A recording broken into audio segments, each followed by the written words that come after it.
Bonjour, bienvenue dans cette courte présentation du cours de physique de 5e secondaire au Collège Saint-Paul. Comme vous le savez, je suis Alexandre Dubé, c'est moi l'enseignant du cours de physique et j'enseigne également là, aux élèves qui sont en mathématiques CST. Donc j'entame ma 5e année au Collège Saint-Paul et c'est la 4e année là, que j'enseigne le cours de physique. Donc, je vais vous faire une petite présentation similaire à ce que à ce qu'aux élèves là, ont entendu au début de l'année, à l'exception que je vais rajouter là, quelques informations supplémentaires concernant beaucoup plus là, les parents que les élèves. Et tout ça, vous allez pouvoir suivre en simultané avec la présentation là, PowerPoint là, qui joue en simultané, comme je le disais. Donc, commençons tout de suite avec la première diapositive. Juste une petite description du cours. Donc, le cours, essentiellement, s'adresse aux élèves qui veulent poursuivre leurs études en sciences pures et en sciences ou en sciences de la santé là, au collégial, donc au cégep, ou encore des gens qui auraient besoin d'un prérequis là, en termes de sciences au niveau de la physique là, pour un programme technique. Donc, c'est sûr que c'est un cours qui est exigeant et différent des cours de sciences vécus par les élèves jusqu'à présent, en ce sens que l'apport des mathématiques va être beaucoup plus important que jusqu'à présent. Là. Donc, il y aura beaucoup plus de calculs mathématiques et on va utiliser beaucoup ces outils-là. Donc, ça va prendre là, une certaine rigueur à ce niveau-là et ça rend généralement le cours un petit peu plus chargé là, en termes de contenu. Ce qu'on va voir au courant de l'année, c'est deux modules, là, essentiellement là, qui couvrent là, pour le premier, l'optique, la première partie de l'année, jusqu'à environ Noël ou un petit peu là, dépasser les fêtes. Et ensuite, pour toute la fin de l'année, on entame la mécanique. D'ailleurs, en parlant de ça, j'ai proposé aux élèves ce que j'appelle une courbe de difficulté du cours, donc je vais vous montrer à l'instant. Donc, je, depuis là, que j'enseigne le cours, là, la difficulté en termes là, des différents chapitres est souvent la même. Donc, c'est-à-dire que au début de l'année, en optique, ça va généralement bien. Et c'est sûr que le degré de difficulté augmente là, jusque vers, comme je mentionnais, là, le décembre et le début janvier, où on termine là, la mécanique. Ensuite, on termine l'optique, pardon. Ensuite, on entame la mécanique. Donc, le premier chapitre de mécanique est toujours le plus difficile. Et comme j'ai dit aux élèves, c'est pas parce qu'ils sont pas bons, c'est pas parce que l'enseignant est pas bon non plus. C'est là que le choc se fait parce que c'est vraiment un chapitre où il y a beaucoup, justement, de notions mathématiques qu'il faut intégrer. Et c'est toujours un gros morceau à avaler, mais une fois qu'il est avalé, là, ceux qui travaillent bien et qui ont une bonne discipline de travail vont parvenir à réussir sans problème. Et ensuite, pour le reste, là, généralement, ça va bien. Donc, c'est un peu là, ce qui les attend là, en cours de route. Pour la suite des choses, j'ai fait une petite description là, des principales choses qu'on allait faire en physique. Donc, on va prendre des notes, on va faire aussi des laboratoires en classe pour lesquels on va produire des rapports de laboratoire. Je vais revenir également sur cette question-là dans quelques instants. Il y aura des devoirs, les devoirs que je donne en début de chapitre. Donc, les élèves sont déjà au fait là, de toute la procédure. Donc, je donne une liste de devoirs en début de chapitre qui couvre la totalité du chapitre. Et l'échéance pour ces devoirs-là s'avère être l'examen de fin de chapitre. Donc, à chaque examen de fin de chapitre, ils doivent me remettre les devoirs. Et ce que je regarde dans les devoirs toujours, c'est est-ce qu'ils sont faits, est-ce qu'ils sont travaillés. Je regarde pas si les réponses sont toutes bonnes, c'est pas ça qui m'intéresse. Je regarde si est-ce que la personne a travaillé, a fait des démarches, a fait des efforts par rapport à ça. Et les devoirs m'aident, dans le fond, dans la communication que je fais avec vous, les parents. C'est-à-dire que je suis en mesure de quantifier l'engagement de l'élève là, face à son travail en physique. Et également, je m'en sers aussi comme discriminant si jamais j'ai à déterminer une cote à la fin de l'étape, par exemple entre 3 plus et 4, ben, je vais aller voir souvent au niveau des devoirs, là, est-ce que l'élève a travaillé fort? Si oui, ben, je vais avoir tendance à donner la plus haute note. Sinon, ben, ça sera la plus faible. Donc, c'est ça. Les examens, donc un examen par chapitre. Donc, 6 chapitres au courant de l'année, 6 examens, plus un examen de fin d'année. Des projets spéciaux, qui seront des projets de laboratoire. Et quelque chose qui est intéressant dans le cours, c'est que j'utilise beaucoup l'ordinateur comme outil de travail au niveau surtout du logiciel Excel.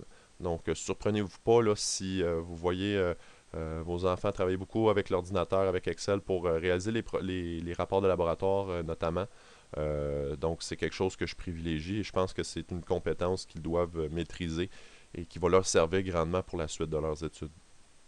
Si on passe ensuite aux évaluations, donc la façon, les compétences évaluées ne diffèrent pas là, des années précédentes, c'est sensiblement la même chose. Les libellés que vous voyez à l'écran sont des libellés, c'est pas les libellés ministériels, ce sont mon interprétation des compétences. Et j'aimerais attirer votre attention, dans le fond, sur la compétence 1 et sur la compétence 3. Donc, la compétence 1, donc c'est en lien avec les travaux de laboratoire, les rapports de laboratoire, et c'est vraiment l'analyse du contenu, donc la qualité du travail qui est fait au niveau de l'introduction du rapport de laboratoire, l'analyse, la conclusion, la qualité des résultats. Pour ce qui est de la compétence 3, c'est toujours au niveau des laboratoires, mais cette fois-ci, le contenant, c'est-à-dire présentation graphique, présentation des tableaux, tout ce qui est l'aspect visuel, nombre de présentation et tout ça, donc ça rentre pour la compétence 3 qui est la communication.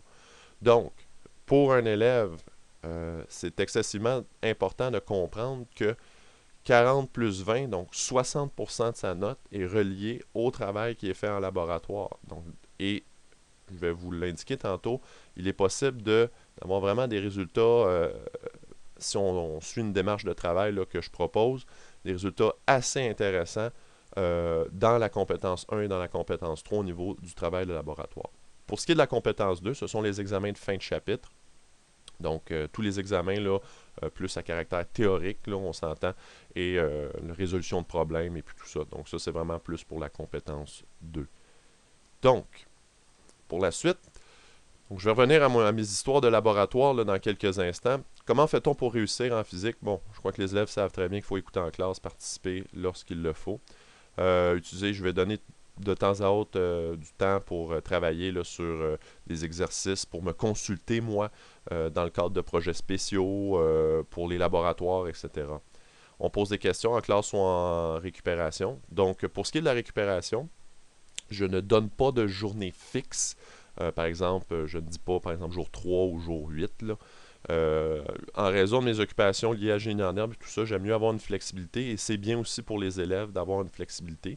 Je peux tenir des récupérations à différents moments. Donc, ce que je fais, c'est que à un certain moment donné, là, je vais établir, par exemple, pour une période de 3 voire 4 semaines, les récupérations qui auront lieu dans cette période-là. Donc, j'indique aux élèves d'utiliser leur agenda et d'indiquer à quel moment seront les récupérations. Donc moi, comme je disais, ça me donne plus de flexibilité et ça me permet également de prévoir des récupérations à des moments clés, donc avant des mini-tests, avant des examens ou à des périodes là, au niveau qu'il faut faire une remise au niveau, par exemple, des travaux de laboratoire.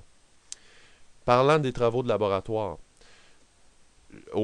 à l'avant-dernier point, je suggère aux élèves de faire réviser les travaux de laboratoire avant la date de remise. Et ça, c'est excessivement important pour les élèves qui veulent obtenir un résultat vraiment supérieur pour les compétences 1 et les compétences 3. Donc, je permets aux élèves de venir me consulter. Imaginons qu'on fasse une expérience en classe et que je donne ensuite un délai de 2 semaines pour produire le rapport de laboratoire.